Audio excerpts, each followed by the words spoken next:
Paano ba mag-set up nitong universal easy remote tulad nito? Kahit anong brand, pwede ito. So, panoorin nyo.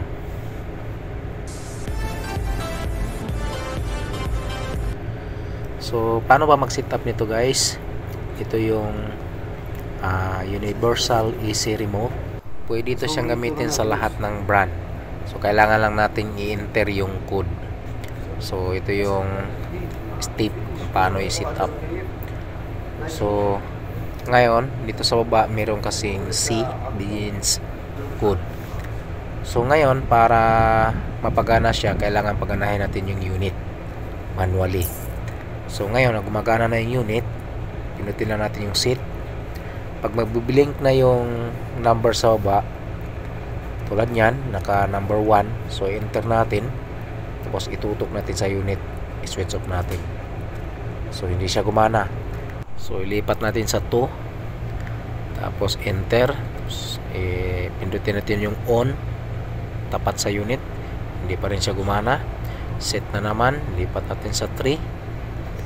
Enter na naman. Tapos, on na naman natin. Tapat sa unit.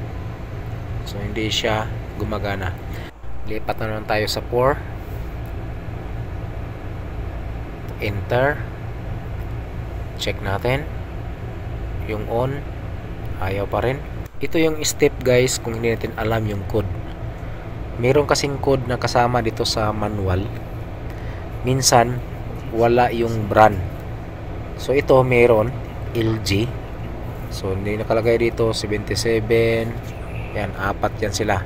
So i-try natin yung 77. So, i-check natin yung 77.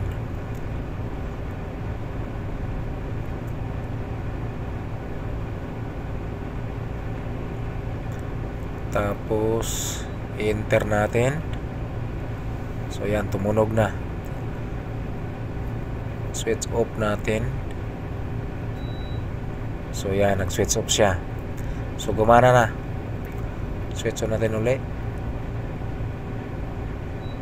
Ayan. Diba?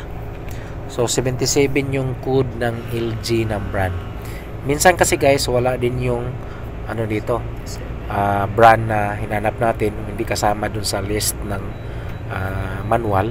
So, kailangan mong hanapin talaga isa-isa. So, 200 code yan.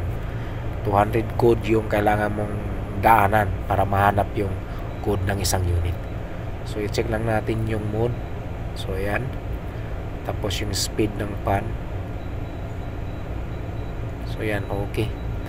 So ganito lang kasimple mag-set up ng universal easy remote.